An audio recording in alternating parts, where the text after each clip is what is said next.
So welcome to day 2 of C programming language. Okay, day 1 में हमने सी language का थोड़ा बहुत इंट्रोडक्शन देखा और एक प्रोग्राम देखा था area of rectangle. Now today we will cover 3 topic. 1 algorithm, second flowchart, and third programs related to the algorithms and flowcharts which we covered. So सबसे पहला टॉपिक जो आज हमारा होने वाला है वो है एडिशन ऑफ टू नंबर, इसका अल्गोरिदम, इसका फ्लोचार्ट एंड इसका प्रोग्राम. तीनों चीजों को हम कवर करेंगे. ठीक है, सो लेट्स स्टार्ट. तो आपको मैंने बताया है कि आप किस तरह से ऑनलाइन कंपाइलर में सी लैंग्वेज रन कर पाओगे. ठीक है, तो आपको गूगल क्रोम ओपन करना है. You need to open the Google Chrome. आप ये मोबाइल में भी कर सकते हैं और वहां आप टाइप करेंगे online C compiler. I repeat, open the Google Chrome, type online C compiler. It can be done on your laptop, it can be done on your mobile. इसमें से सेकंड वाला ऑप्शन लेना, GDB ऑनलाइन डिबगर. सो ये screen आएगी, ये arrow से इसकी size आप बढ़ा सकते हो. ठीक है, now first of all I will take one algorithm. मैं एक अल्गोरिदम लेता हूँ. ठीक है, और फिर फ्लो चार्ट और फिर उसी को प्रोग्राम में कन्वर्ट करता हूँ. सो सी एडिशन ऑफ टू नंबर का अल्गोरिदम क्या होना चाहिए. सो पहली स्टेप स्टार्ट. तो उसको फ्लोचार्ट, ये अल्गोरिदम है और ये इधर जो दिख रहा डायग्रामेटिक रिप्रेजेंटेशन वो फ्लोचार्ट है. तो अल्गोरिदम में अगर आप स्टार्ट लिख रहे हो तो फ्लोचार्ट में उसके लिए ये कैप्सूल वाला शेप होता है. कैप्सूल जिस शेप में दिखता है ना वो शेप यूज होता है. ठीक है, सो स्टार्ट अल्गोरिदम में ये वर्ड लिखना पड़ता है और फ्लो चार्ट में उसी स्टार्ट को लिखने के लिए एक स्पेशल सिंबल यूज होता है. Okay, and that symbol is capsule shape. तो कैप्सूल शेप वाला सिंबल यूज होगा to show the start of any algorithm. ठीक है, सॉरी फ्लो चार्ट. और आखिरी स्टेप होती है स्टॉप. तो स्टॉप के लिए भी वही सिंबल चाहिए जो स्टार्ट के लिए यूज हुआ था. ठीक है, ये जो टेक्स्ट में है ये अल्गोरिदम है और ये जो डायग्रामेटिक फॉर्म में है this is a flow chart. Now second step, read two values n1 and n2. यहाँ आप रीड के जगह इनपुट वर्ड यूज कर सकते थे, एक्सेप्ट वर्ड यूज कर सकते थे. तो अल्गोरिदम में जरूरी नहीं कि आप रीड वर्ड यूज करें. You can say read two values, you can say read two numbers, you can say accept two numbers, you can say take two number. और जरूरी नहीं कि नंबर का नाम n1 n2 रहे. यू कैन टेक AB या XY like that. यही चीज अगर आपको फ्लोचार्ट में ड्रॉ करना है तो आपको पैरेललोग्राम यूज करना पड़ता. पैरेललोग्राम ऐसा. तो ये जो पैरेललोग्राम होता है ये इनपुट स्टेटमेंट और आउटपुट स्टेटमेंट में यूज होता है. जैसे स्टार्ट और स्टॉप में यूज होता है कैप्सूल, तो इनपुट और आउटपुट में यूज होता है पैरेललोग्राम. तो ये सिंबल फिक्स है. तो हमने दो वैल्यूज इनपुट लिए हैं, n1 एंड n2. अब तीसरी स्टेप होती है एडिशन की. तो सम equal to n1 plus n2. जरूरी नहीं कि वेरिएबल का नाम सम हो. आप चाहते हो तो वेरिएबल का नाम आप n3 भी ले सकते हैं. n3 equal to n1 plus n2 या z equal to x plus y as you wish. तो कैलकुलेशन जो होता है, फार्मूला जो होता है, जो असाइनमेंट स्टेटमेंट यानी इक्वल टू साइन वाला जो होता है उसको रेक्टेंगल चाहिए. So these are the rules. आपके सिलेबस में है, आपका यूनिट नंबर 1 पढ़ाना शुरू हो चुका है. ये 4-4 मार्क्स के लिए आते हैं to write down the algorithm और to draw the flow chart. अब जो आंसर आया है उसको डिस्प्ले करना है. अगर यहाँ वेरिएबल का नाम सम है तो यहाँ पे भी सम लिखे, यहाँ वेरिएबल का नाम n3 है तो यहाँ पे भी n3 लिखिए. It's like that. डिस्प्ले सम, तो डिस्प्ले के लिए भी हमें पैरेललोग्राम ही यूज करना है. Last step is stop. तो चलिए, ये जो टेक्सचुअल रिप्रेजेंटेशन है दिस इज द अल्गोरिदम. ये जो डायग्रामेटिक रिप्रेजेंटेशन है it is a flow chart. Start और स्टॉप के लिए आप सिंबल यूज करोगे कैप्सूल वाला शेप जिसको आप ओवल बोल सकते हैं. आप इनपुट और आउटपुट के लिए यूज करोगे पैरेललोग्राम और आप कैलकुलेशन के लिए यूज करोगे रेक्टेंगल. पहली स्टेप थी स्टार्ट करिए, दूसरी स्टेप थी दो नंबर इनपुट लीजिए, तीसरी स्टेप थी दोनों की एडिशन करिए, चौथी स्टेप थी जो आंसर आया उसको डिस्प्ले करिए, और पांचवी स्टेप स्टॉप। अब ये अल्गोरिदम और फ्लो चार्ट हो गया। अब बारी आती है प्रोग्राम लिखने की। तो चलिए इसको कन्वर्ट कर देते हैं प्रोग्राम में। ठीक है, सो हमने already online C compiler open किया है। तो आपको मैंने कल सिखाया था, कोई भी प्रोग्राम को शुरू करने के लिए स्टार्टिंग में कमेंट यूज होता है। अभी 14 स्टूडेंट ऑनलाइन है। ठीक है, तो मैं ऐसे पकड़ के चलता हूँ कि आप पूरे लोग रिकॉर्डिंग देख के आए होंगे। हमारे व्हाट्सएप ग्रुप पे और माइंडस्पेस ऐप पे कल के टीचिंग का रिकॉर्डिंग अवेलेबल है डे 1 का। क्योंकि कैसा है, ये 7 दिन डेमो जो है, अगर मैं रोज प्रीवियस डे का रिपीट करूं, कंसिडरिंग कि चलो 4-5 स्टूडेंट न्यू आए हैं, तो मैं वो 7 दिन में इनफ टॉपिक कवर नहीं कर पाऊंगा जिसके बेसिस पे आप डिसीजन ले पाए कि बैच ज्वाइन करना है या नहीं। So every day there will be new topic. आपकी ये रिस्पॉन्सिबिलिटी है कि आप अगर कल अब्सेंट है, आपका आज ये फर्स्ट डे है, तो कल का रिकॉर्डिंग देखना ये आपकी रिस्पॉन्सिबिलिटी है। 4-4 बार देखिए, 5-5 बार देखिए रिकॉर्डिंग, कोई प्रॉब्लम नहीं है। ठीक है, तो अगर नहीं देखा होगा तो बैच के इमीडिएट बाद कल का रिकॉर्डिंग देखना, फिर आज का भी देखना। तो ये जो होता है 2 स्लैश, इससे हम कमेंट या डॉक्यूमेंटेशन या फिर हमारे प्रोग्राम का हेडिंग शुरू करते हैं। ठीक है, so from here we are starting the heading of our program. Okay, so यहां हम बोलेंगे to calculate sum of two numbers. हम दो नंबर की सम कैलकुलेट करने वाले हैं। To calculate sum of two numbers, यही सेंटेंस लिखने का दूसरा तरीका यह है। मतलब एक कमेंट दो तरीके से लिखा जा सकता है, एक तरीका तो वो स्लैश वाला है और दूसरा तरीका ये है, ये वाला। सो आपको दो में से क्या यूज करना है, आपकी इच्छा।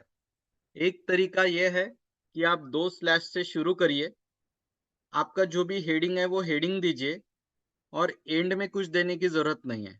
या दूसरा तरीका है कि आप स्लैश स्टार से शुरू करिए और फिर स्टार स्लैश से खत्म करिए। ठीक है, सो एज यू विश, दो में से एक यूज करिए, दोनों यूज करिए, आपकी मर्जी। ठीक है, तो मैं फिलहाल दोनों रहने देता हूं, considering it is our practice sessions. So let it be, दोनों रहने देते हैं। फिर आती है एक header file, hash include std.h। थोड़ी देर में मैं बताता हूँ कि इस हेडर फाइल का क्या यूज है। अब ये वॉइड मेन कर देता हूँ। ठीक है, थोड़ी देर में मैं वो भी एक्सप्लेन कर दूंगा वॉइड मेन क्या है। अब जो हमारे एल्गोरिदम में पहली स्टेप है स्टार्ट, तो स्टार्ट यानी ये ओपनिंग करली ब्रैकेट, यहां से प्रोग्राम होता है स्टार्ट। अब मुझे वेरिएबल्स लेना है, so I am taking 3 variable, n1 n2 और सम। 3 वेरिएबल्स मैंने लिए हैं। अब मुझे क्या करना है, इन 3 वेरिएबल की वैल्यू, सॉरी 3 में से 2 वेरिएबल की वैल्यू इनपुट लेना है। तो मुझे एक सेंटेंस टाइप करना पड़ता, उसके लिए रहता है प्रिंट एफ। मैं बोलूंगा इनपुट टू नंबर्स। देखिए डे 2 है, हमारा पहला यूनिट सिखाना भी शुरू हो गया है। ठीक है, सो डेमो सेशंस ऐसे नहीं है कि just for demo, it is as a regular teaching. जब डेमो पीरियड खत्म होगा तो हम फिर से डे 1 पे वापस नहीं आएंगे। 8वें दिन, 7 दिन डेमो है, 8वें दिन से 8वां टॉपिक, न्यू टॉपिक स्टार्ट हो जाएगा।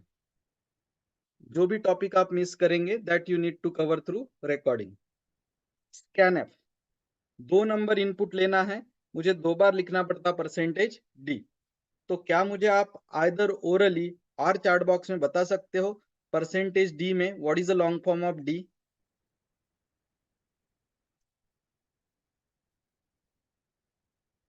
यू शुड आंसर, अदरवाइज आपको बैच बोरिंग लगेगी, आपको कुछ समझ में नहीं आएगा। You should show your active participation in the batch. Okay, so Soham Hazare, I congratulate you कि आपने you have shown the daring और सबसे पहले आपने आंसर बताया। D stands for decimal integer. Atharva also right, Avantika right. So D का लॉन्ग फॉर्म होता है डेसिमल इंटीजर। ये जो मुझे इंटीजर लेना है ना, इसका लॉन्ग फॉर्म होता है डेसिमल इंटीजर, और डेसिमल का डी, इसलिए मुझे 2 बार %d लिखना पड़ता है।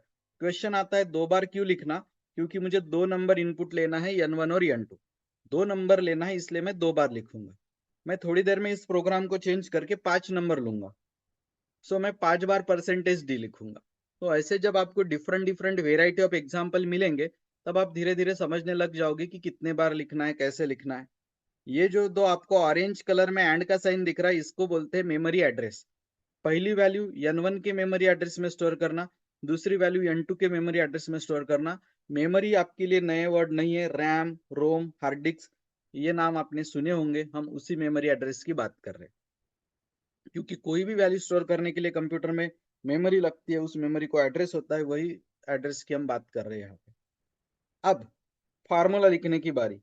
सम equal to n1 plus n2। आप देख रहे होंगे मेन के अंदर जितने भी लाइन आ रहे हैं, ये मेन के अंदर वो सब लाइन सेमीकोलन से खत्म हो रहे। This is the grammar of C language. English में फुल स्टॉप से खत्म होते हैं, सी लैंग्वेज में सेमीकोलन से खत्म होते हैं सेंटेंस। अब बारी आती है जो आउटपुट आया है उसको डिस्प्ले करिए। Print F. तो मैं मैसेज दे देता हूं, addition equal to percentage D. Percentage D integer के लिए और वेरिएबल का नाम है सम। मेरा प्रोग्राम खत्म हो गया है, मैं एक बार ये सेंटेंस एक्सप्लेन करता हूँ। ये जो एडिशन इक्वल टू ये मैसेज है, परसेंटेज डी की जगह सम की वैल्यू प्रिंट होगी। हमारे पास एक वेरिएबल है सम नाम का, तो परसेंटेज डी की जगह क्या होने वाला है, सम इस वेरिएबल की वैल्यू डिस्प्ले होने वाली है। आउटपुट में आपको परसेंटेज डी नहीं दिखेगा, आउटपुट में आपको सम की वैल्यू दिखेगी। आप कंफ्यूज हो रहे होंगे कि यहाँ परसेंटेज डी 2 बार और यहाँ 1 बार क्यों। इनपुट 2 थे इसलिए परसेंटेज डी 2 बार, आउटपुट 1 है इसलिए परसेंटेज डी 1 बार। इनपुट अगर लेना है तो स्कैनएफ, और आउटपुट अगर करना है तो प्रिंटएफ। जैसे इनपुट लेना है तो आप पता है आप कीबोर्ड का यूज करते हैं, और आउटपुट देना है तो आप मॉनिटर का यूज करते हैं। उसी तरह इनपुट करना है स्कैनएफ, आउटपुट करना है प्रिंटएफ। और स्कैनएफ और प्रिंटएफ अगर आपके प्रोग्राम में यूज हो रहा होगा, अगर आपके प्रोग्राम में आपको स्कैनएफ की जरूरत पड़ रही है, आपको प्रिंटएफ की जरूरत पड़ रही है, तो कौन सी हेडर फाइल लिखना कंपलसरी है? विच हेडर फाइल इज कंपलसरी?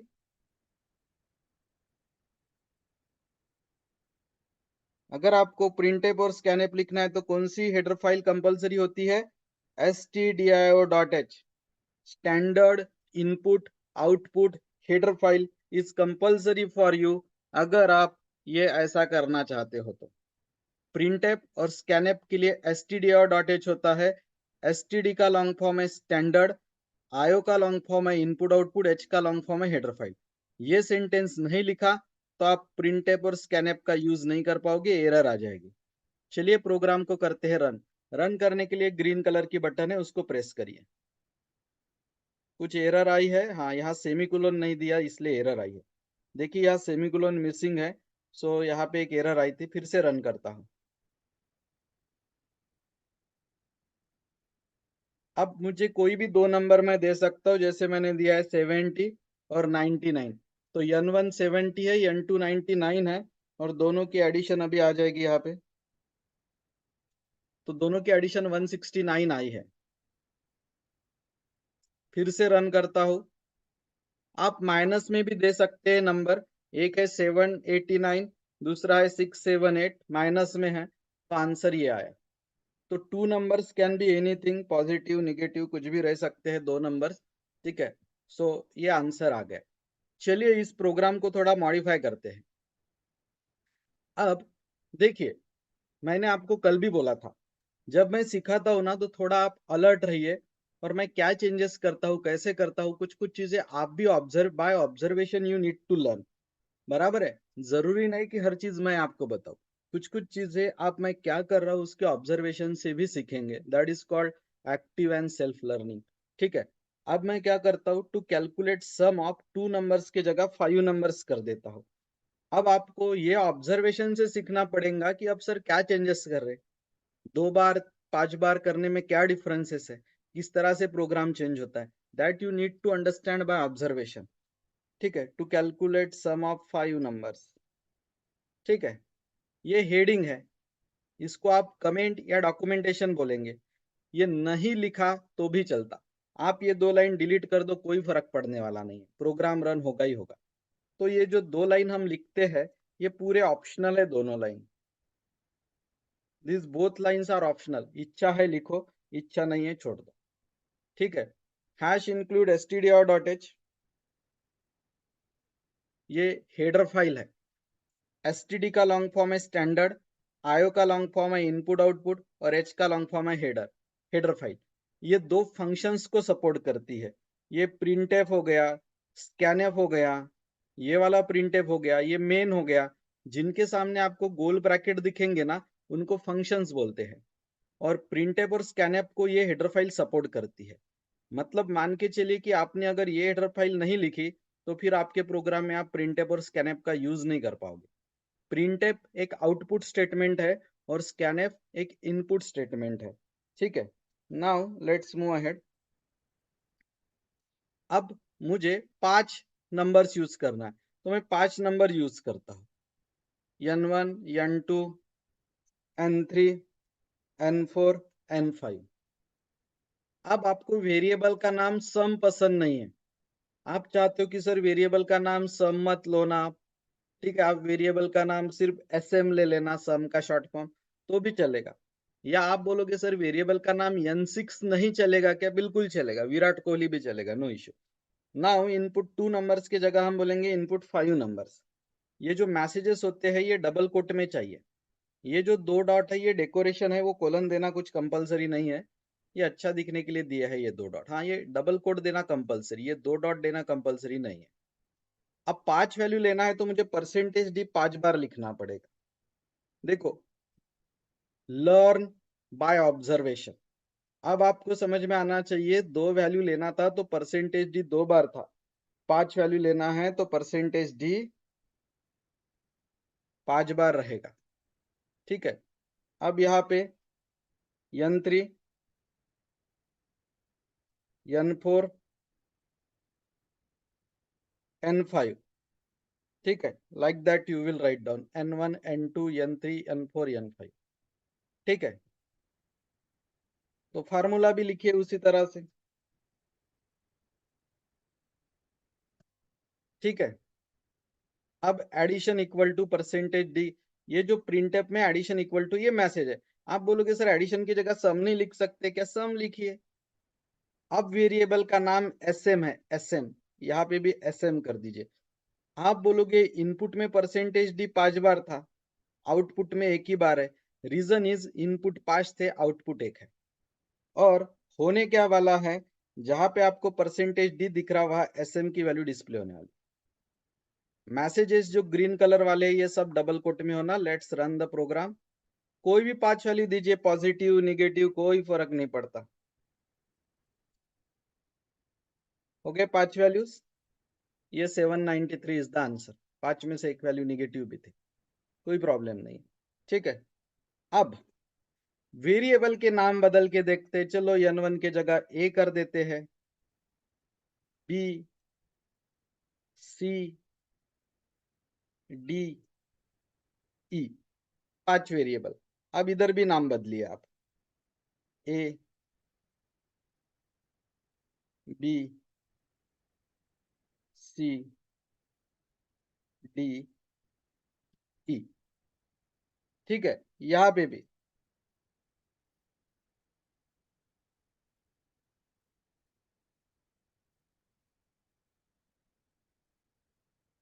ठीक है, रन करिए, कोई फर्क नहीं पड़ता। तो जरूरी नहीं कि नाम ABCD रहे, ये आपके 5 नंबर 165 इज द आंसर। ठीक है। So name can be anything. अब आपको थोड़ा थोड़ा समझ में आ रहा होगा, ये एड्रेस का साइन जो है ना, ये सिर्फ स्कैनएप में रहता है, मेमोरी एड्रेस, ये प्रिंटएप में नहीं रहता। अब आप देख रहे होंगे कि जो वैल्यूज मैं दे रहा हूँ वो इंटीजर वैल्यूज में दे रहा हूँ, यानी मैं ऐसे वैल्यूज दे रहा हूँ 11, 13,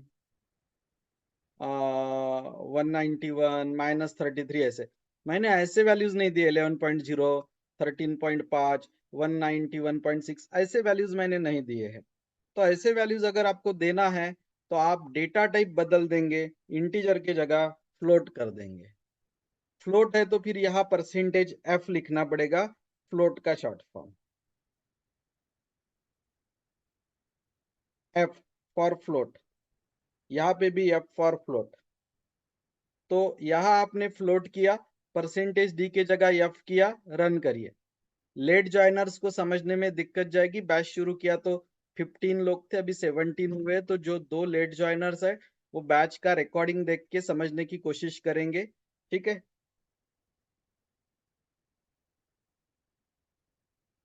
अभी आप देख रहे होंगे मैं वैल्यूज पॉइंट में दे रहा हूँ, आंसर भी पॉइंट में आ गया। तो दिस इज कॉल्ड फ्लोट। अब हम इसमें एक चीज और ऐड कर देंगे, to calculate sum and average.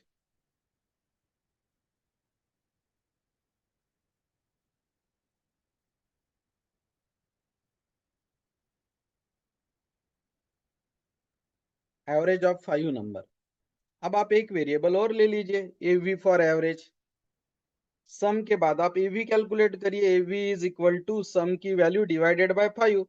Divided by 5 क्यों? क्योंकि 5 वैल्यूज है ना। और आप अभी 2 वैल्यूज प्रिंट करिए, एक प्रिंट टेप की जगह 2 प्रिंट टेप। देखिए एक ही प्रोग्राम को पोस्टमार्टम करते करते कहाँ तक लेके आए हैं। सम के जगह एवीजी लिख दीजिए, यहाँ एवी लिखिए। Let's run.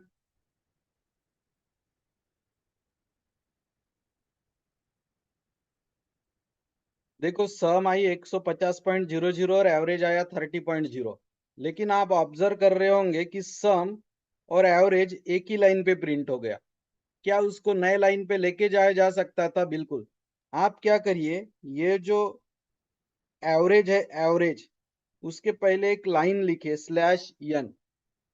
स्लैश एन, कोई स्पेस वेस नहीं है, डायरेक्ट है। स्लैश एन, स्लैश की डायरेक्शन ऐसी है, तो ये इसका लॉन्ग फॉर्म है न्यू लाइन। इससे क्या होगा, एवरेज का जो ए है, ए, एवरेज का ए, वहां से न्यू लाइन पे शिफ्ट हो जाएगा। आप देखिए अभी,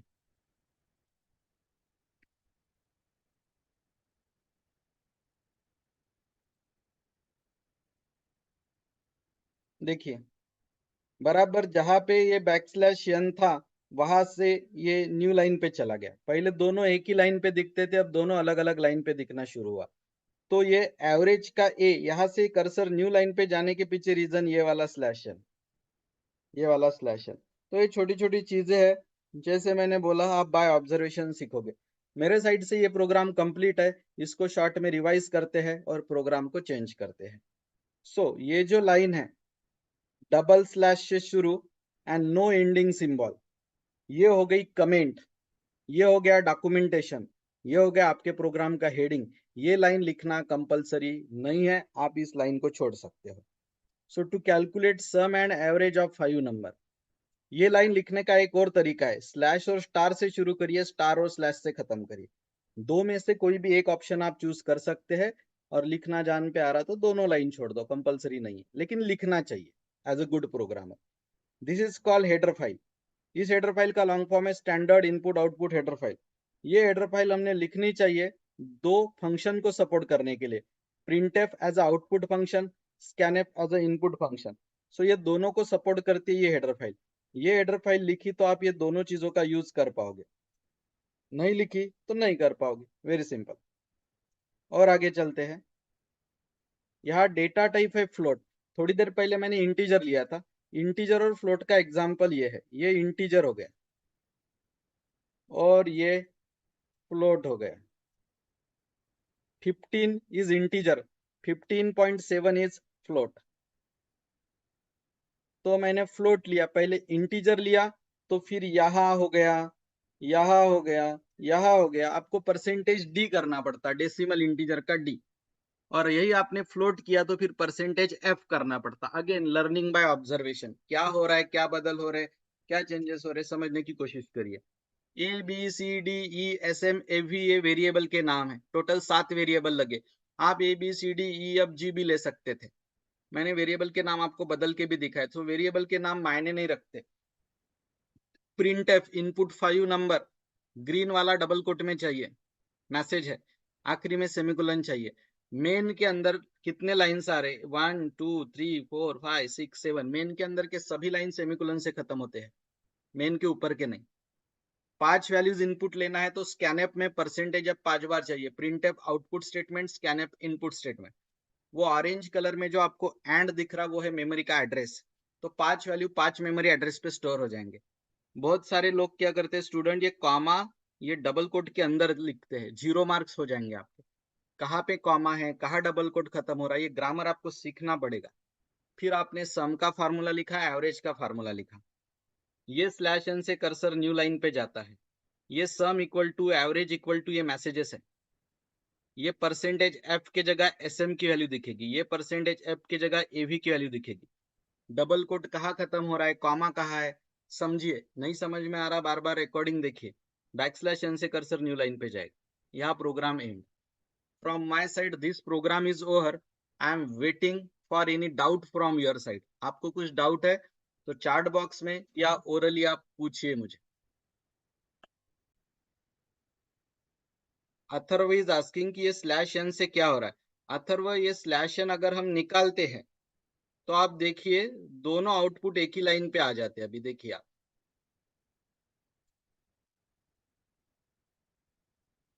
दोनों आउटपुट जो है वो एक ही लाइन पे आ गए। सम भी उसी लाइन पे दिख रहा है, एवीजी भी उसी लाइन पे दिख रहा है। और यही अगर आपने यहाँ पे स्लैश एन डाला, आप बोलोगे यहाँ पे ही स्लैश एन क्यों, क्योंकि मुझे वहीं से नए लाइन पे जाना था। अब अगर आप इसको रन करेंगे और देखेंगे, अब देखिए दोनों न्यू लाइन पे चले गए। तो स्लैश एन क्या कर रहा है, ये वाले सेंटेंस को न्यू लाइन पे भेज रहा है। Now do you understood, yes और नो?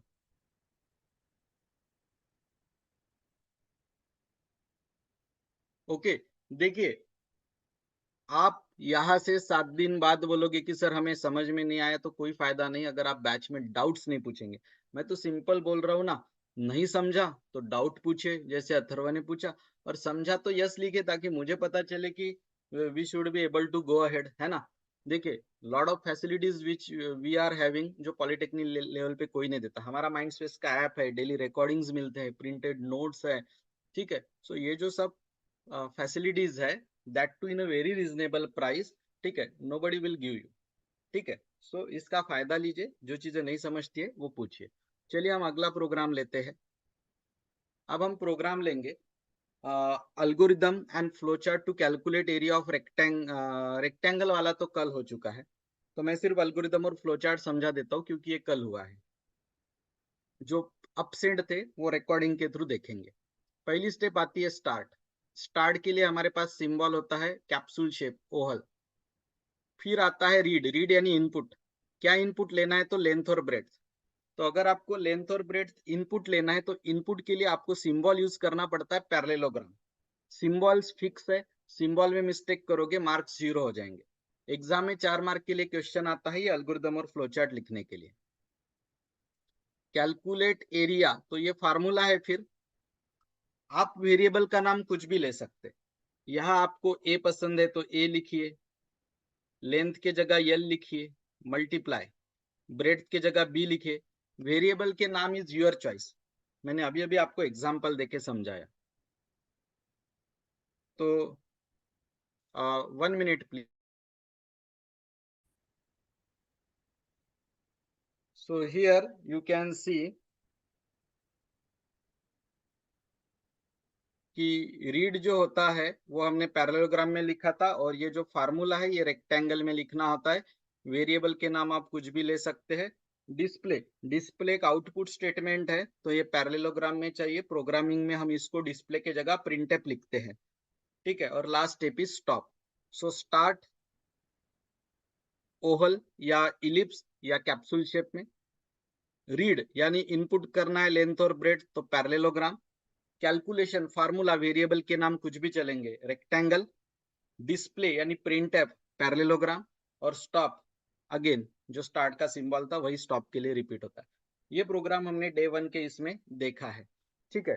ध्यान में रखना 2 मिनट के बाद ये सेशन डिस्कनेक्ट होगा, आपको रिकनेक्ट होना है अगले 20 मिनट्स के लिए।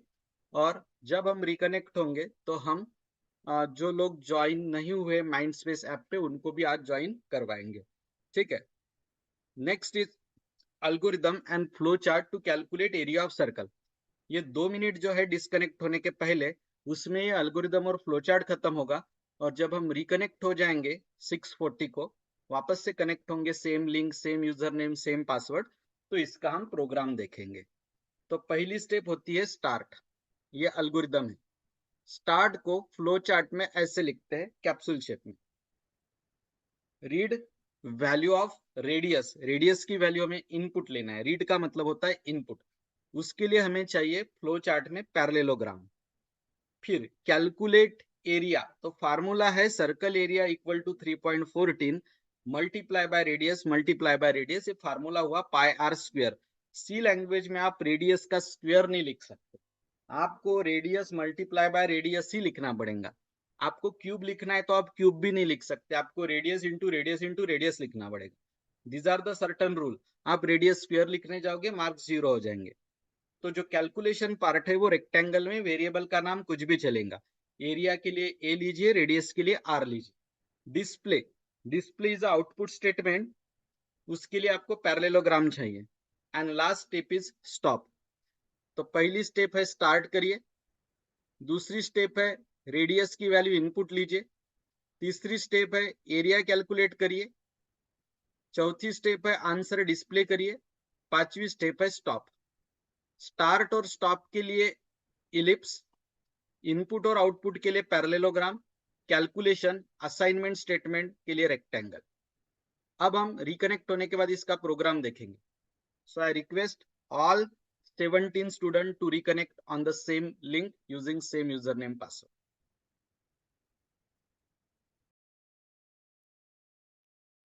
सो लेट्स कंटिन्यू डे 2। अभी अभी हमने एल्गोरिथम एंड फ्लोचार्ट देखा एरिया ऑफ सर्कल के लिए, इसको प्रोग्राम में कन्वर्ट करते हैं और फिर डे 2 हमारा एंड हो जाएगा। तो अभी हम एक ही कमेंट यूज करते रादर देन यूजिंग 2 कमेंट्स। तो मैं लिख रहा हूं to calculate area of circle, to calculate area of circle. अब फ्लोट ही रखता हूं मैं, इंटीजर नहीं करता हूं। तो I will use A for area, R for radius. Here I will give the message input radius. अब एरिया तो इनपुट नहीं लेंगे ना आप इनपुट क्या लेंगे, only radius. Area will be the output, और एक ही वैल्यू लेना है तो percentage F will be only once. देखिए n1 n2 पिछले प्रोग्राम में 2 नंबर लेने थे तो परसेंटेज ऑफ 2 बार था। फिर n1 n2 n3 n4 n5 5 लेना था तो परसेंटेज ऑफ 5 बार था। अब सिर्फ एक वैल्यू लेना है रेडियस, सो परसेंटेज ऑफ सिर्फ एक बार। Learning by observation as I told. आपके बैच में एक प्रॉब्लम है, आपके बैच में से कोई डाउट पूछता नहीं है, कोई बोलते नहीं है ओरली, ठीक है। सो यू टेक एडवांटेज, पूछिए क्या डाउट्स है ना। अदरवाइज आपको ये डिफिकल्ट जाएगा, प्रोग्रामिंग लैंग्वेजेस ऑलरेडी डिफिकल्टी होते हैं, ठीक है। अब मैं एरिया का फार्मूला लिखता हूँ। हाँ, ऐसा कुछ है क्या कि आप बोल रहे हो और मुझे सुनाई नहीं दे रहा और कुछ टेक्निकल ग्लिच है, तो आप ऐसे चैट बॉक्स में मुझे बता सकते हैं, we will work on that. 3.14 आप पाई नहीं लिख सकते, पाई के सिंबल की वैल्यू सी लैंग्वेज में प्रीडिफाइंड नहीं है, आपको 3.14 ही लिखना पड़ेगा। Multiply by R, multiply by R, multiply के लिए स्टार का ही सिंबल चाहिए, वो एक्स वाला सिंबल नहीं चलेगा। रेडियस स्क्वायर के लिए आर इंटू आर ही लिखना पड़ेगा। अगर आप रेडियस स्क्वायर ऐसा लिखेंगे तो आपके मार्क्स ऐसे हो जाएंगे, ठीक है, डोंट डू दैट। एरिया को प्रिंट करते, एक ही वैल्यू प्रिंट करना है तो एक ही प्रिंट टाइप रखिए आप।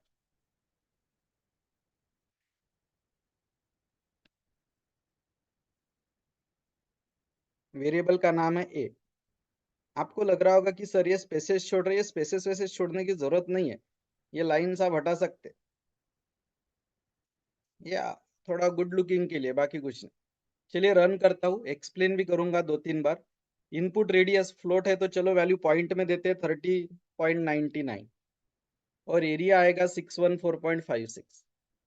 चलिए लेट मी एक्सप्लेन।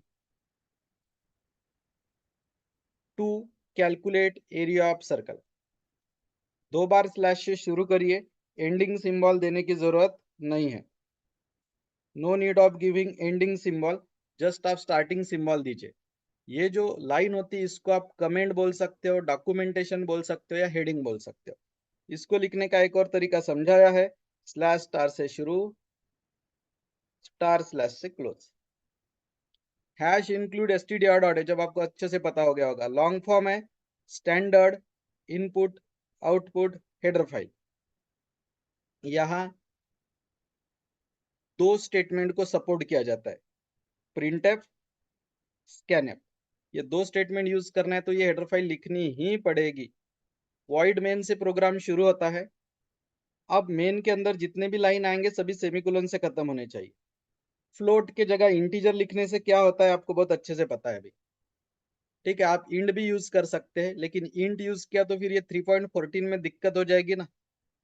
ये तो फ्लोट वैल्यू है, इसीलिए बेटर वे है कि एरिया जैसे प्रोग्राम में आप सर्कल के केस में फ्लोट ही यूज करिए, इंटीजर यूज ही मत करिए। Float, A for area, R for radius.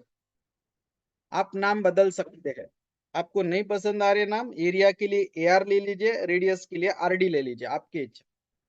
Input क्या लेना है, रेडियस। अब वेरिएबल का नाम आरडी है तो यहाँ पे भी आरडी। एकच व्हॅल्यू इनपुट घ्यायची आहे, पर्सेंटेज ऑफ एकचदा लिहा। तो अँडचा सिम्बॉल जो आहे त्याला म्हणतात ऍड्रेस, मेमरी ऍड्रेस, तो स्कॅनएप मध्ये असतोच। एरिया इक्वल टू 3.14, अब वेरिएबल का नाम बदल गया है, ए आर हो गया है, या आर डी हो गया है, या आर डी। एरिया का फॉर्मूला लिखिए, आंसर को प्रिंट करिए। और अच्छा मैसेज देना चाहते हो तो सर्कल एरिया लिखिए। ये परसेंटेज एफ के जगह ए की वैल्यू प्रिंट होती, ए आर की। Run, this is the answer. ये अब हम एरिया के साथ साथ सरकमफरेंस भी कर लेते।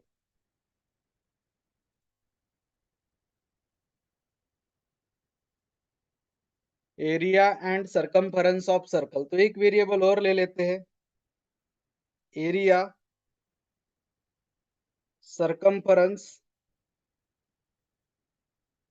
और रेडियस, तीन वेरिएबल हो गए। अब फार्मूला एक और लगेगा सरकमफरेंस का, 2 इंटू पाई इंटू रेडियस।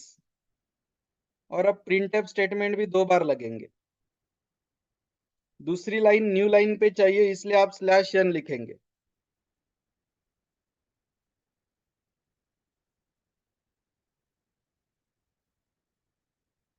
ये स्लैश एन से कर्सर न्यू लाइन पे जाएगा।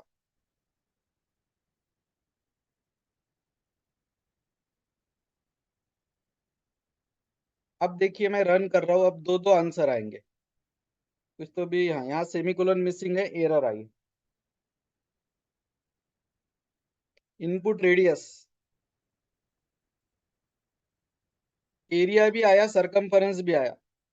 अब ये जो सरकमफरेंस न्यू लाइन पे दिख रहा है, this is the reason. Getting, वो न्यू लाइन पे दिख रहा है क्योंकि आपने स्लैश एन लिखा। ये स्लैश एन अगर आपने हटाया तो ये सरकमफरेंस यहाँ आ जाएगा, मैं करके बताता हूँ। हटा दो स्लैश एन, दोनों एक ही लाइन पे आ जाएंगे। देखो दोनों एक ही लाइन पे आ गए। फिर से स्लैश एन दो, दोनों अलग अलग लाइन पे चले जाएंगे।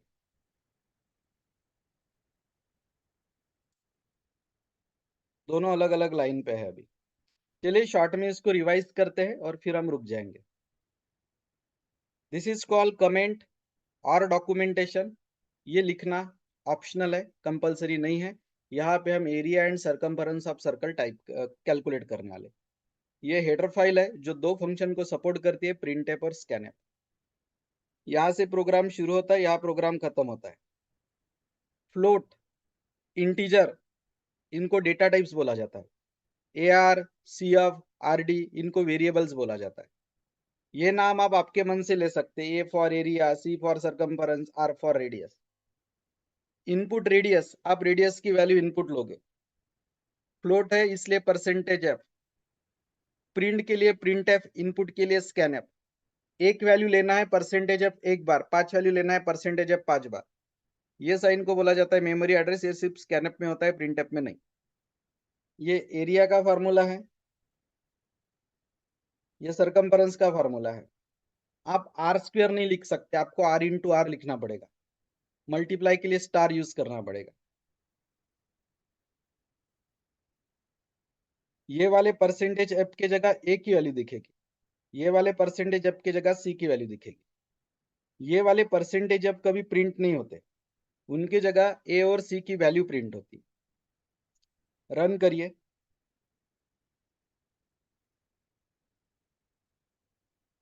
This is the answer. Algorithm और फ्लोचार्ट की डेफिनेशन समझा देता हूँ, आज का सेशन खत्म करते हैं। जो हमने ये स्टेप बाय स्टेप रिप्रेजेंटेशन सीखा था, ये वाला, ये it is called algorithm. Algorithm एक स्टेप बाय स्टेप रिप्रेजेंटेशन होता है टू सॉल्व एनी प्रॉब्लम और प्रोग्राम। एल्गोरिदम हमेशा नॉन प्रोग्रामिंग लैंग्वेज जैसे कि इंग्लिश में लिखा जाता है। और ये जो डायग्रामेटिक रिप्रेजेंटेशन आपको दिख रहा, this is called flow chart. तो फ्लो चार्ट जो होता है, ये डायग्रामेटिक रिप्रेजेंटेशन होता है आपके एल्गोरिदम या प्रोग्राम का। ये प्रोग्राम के डेटा के फ्लो को दिखाता है, इसलिए इसको फ्लो चार्ट बोलते हैं। So here our day 2 we are going to wind up. Thank you.